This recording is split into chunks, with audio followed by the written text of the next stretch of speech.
Hey guys, what's up?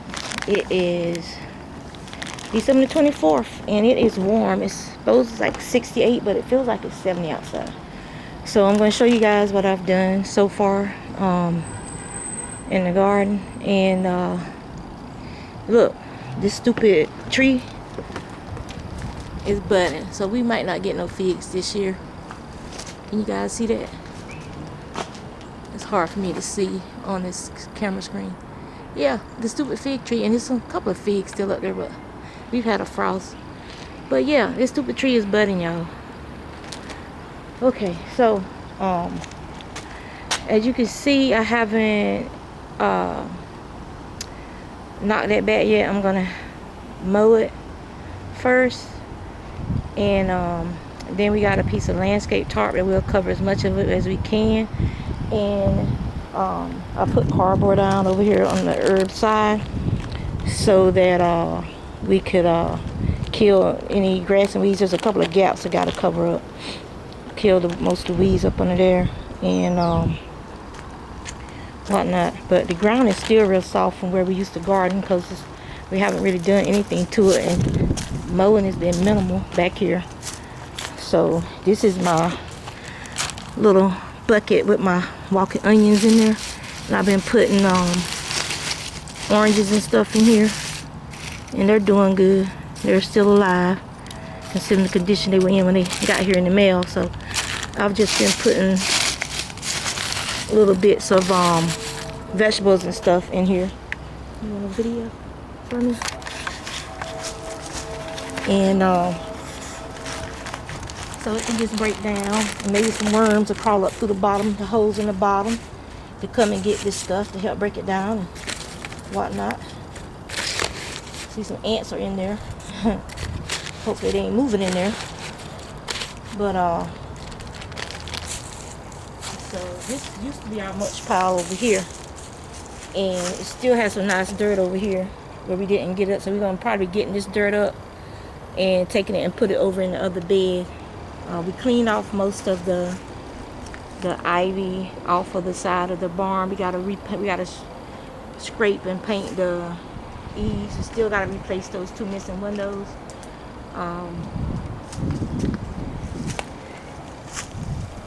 Trash end up in our yard. It's annoying.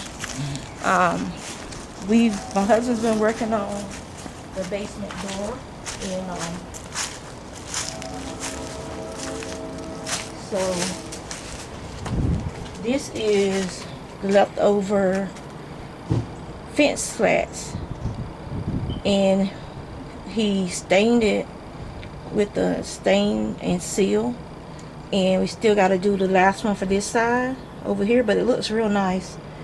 And then what we're going to do is we're going to scrape and paint that baseboard right there, and we're going to make our own cover and get a piece of tin or galvanized steel. We're going to get some more fence slats since they're cheap, and we're going to cut them to size and stain them, and then we're going to put it over that so that'll seal the wood so it'll last longer. And then over the top of that we're going to put a sheet of galvanized steel, just so we'll have that protection, so we don't have to worry about water getting back in there again. When the house was being renovated before we bought it, there was actually a large steel cover over this, and I don't know what they did with it. I don't know, but when they never put it back on. So this is the second door, so we're fixing the problem. So we have to replace some more doors. Right here you can see my 4-leaf clovers. The clover has come up. Look, there's one right there. And it's been here since we moved here. So there's a patch there, there's a patch there. It's all over here. So that's coming up. My clothes after the gardening season, depending on how our money looks, I want to put a small chicken coop in that corner right there, where we always have problem with the ivy and stuff coming up, and we can put a small coop right there for eggs, get fresh eggs, And since we're not going to put mulch over here no more because these intrusive plants come from other people's yards and end up in our yard. And so the chicken coop, they could have a run where they could come over to this side along behind the fence as well once we figure out how to get everything fenced in, because it's going to have a cover because there's hawks and owls and feral cats in this area. And so we're going to have a top bird netting or something to keep those animals from getting in to kill our chickens. So that's right there is a perfect size to put a small coop, and then we can have fresh eggs. We only have 5. We only have 5 chickens, and it's funny because look how much it's grown since we trimmed it back. But we planted this here like the first year, like 2006. The first 2 died. They didn't like being in front yard. The first 2 we had in the front along the fence line up there, and they didn't like it. They died, or some were poisoned. That's possible too. People like to trespass around here, and so we put this one back here, and it's doing great. My husband just steps out the back, breaks off a piece for cooking and stuff.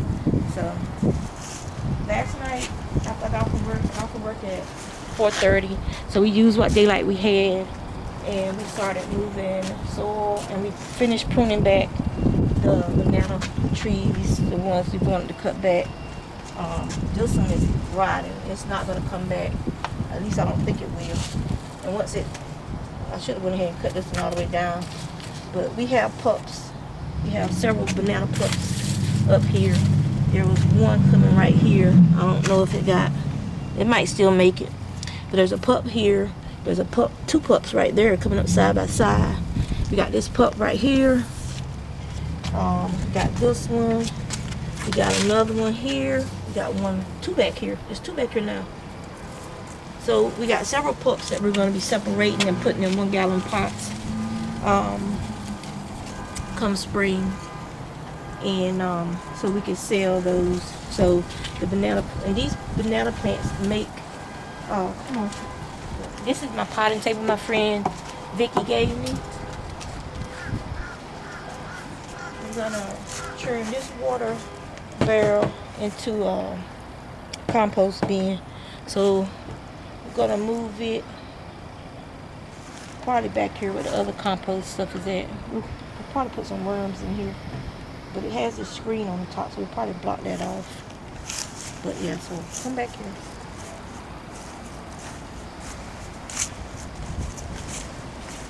So last night, well, see, like I said, my banana plants flower, and they make bananas, but we don't have enough of a warm season for them to fully develop. And I know there's cultures that they actually take these pieces in here and they cook them. They're high in iron, and so this is how a lot of the women get the iron they need. They take and they pull out this thick one right here. They don't cook this one because it's more of a woody piece. But these soft tender ones, those are the ones they cook. And so yeah, but this is the rest of the banana trees. We kind of made a little, pin it in with the stalks and rotate the pile that way so that we can get the compost from up under it. And then this is where it was laying for a week. It was over here for a week. And you see how it killed the grass right there, which is good. So we got to get these sticks bound up now and take them to the dump. So I'll show you. This is the raised bed.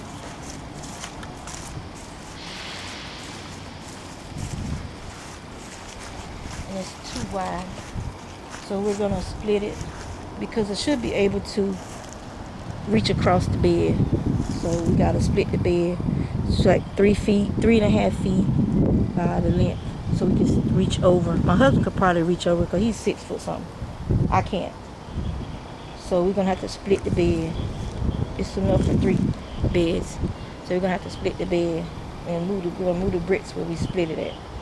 But we don't have enough compost to fill the whole bed in, so we're gonna have to get some compost. I found a place over in Newport News that has compost. So we can get it for a yard. It's like 39 bucks.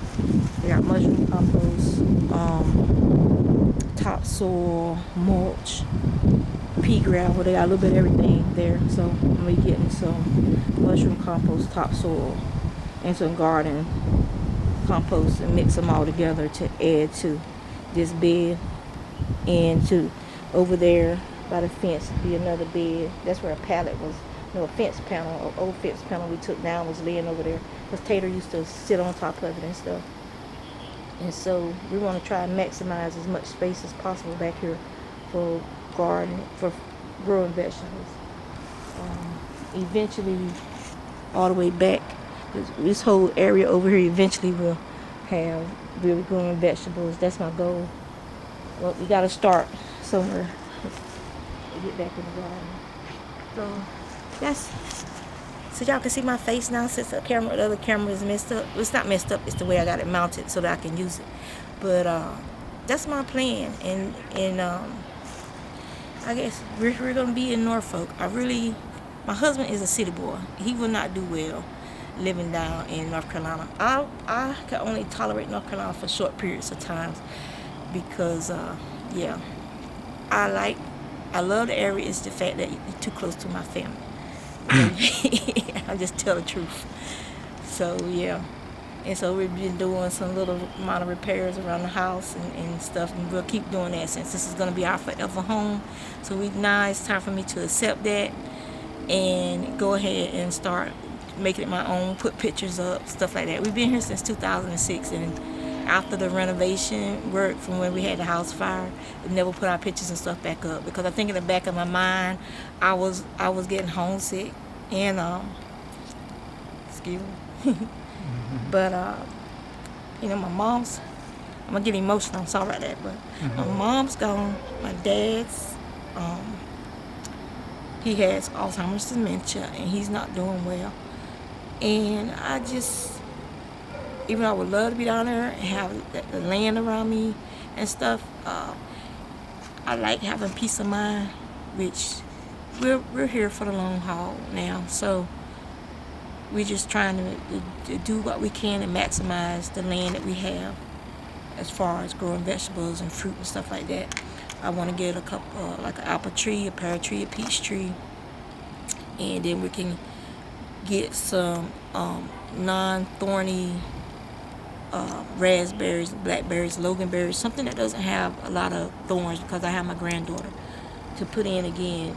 We really enjoyed the raspberry bush, but Tater, he liked raspberries too, but there were long thorns on these because they were from a wild variety.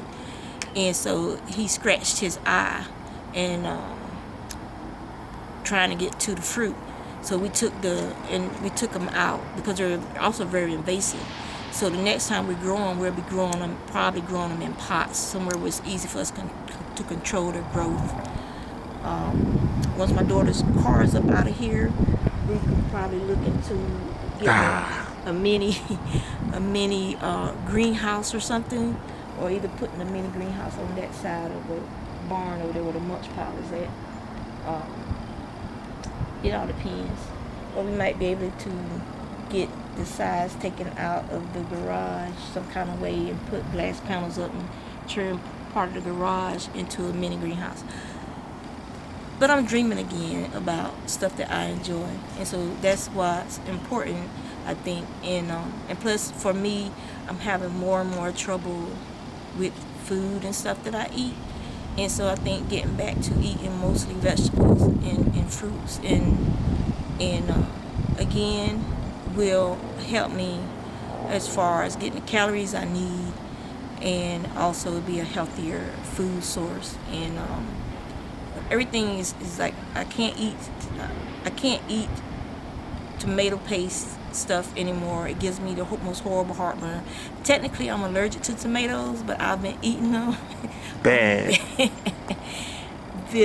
But now I guess it's caught up to me, so I have to mostly cut a lot of, like the way I used to eat tomatoes and tomato paste and spaghetti and stuff like that, I have to cut that out of my diet because obviously it's irritating my body to the point where I have heartburn. It keeps me up all night. It's when I don't eat stuff that causes me heartburn. I've noticed we don't eat much pork anyway. We've pretty much cut. We might eat some like ham. The ham or sausage. Yeah, or sausage, and it's not like a daily thing. So we don't eat much pork. Beef is starting to bother me. It's so far chicken doesn't bother me. Fish doesn't bother me, but I'm not supposed to eat fish because of my degenerative arthritis. They say that the fish increases your uric acid production in your body, and that could be making my arthritis advance faster. So we only eat fish once every 5 or 6 months. We'll eat some fish. Mm-hmm. And but I love fish and I love going fishing. It's like everything I love has been taken away from me because of my screwed up genetics. But yeah, so that's the plan, and I'll keeping you guys updated, like I always do. Like you can see, we got a load of stuff to go to the dump on the back of the truck now, and so welcome to the McCants Urban Homestead.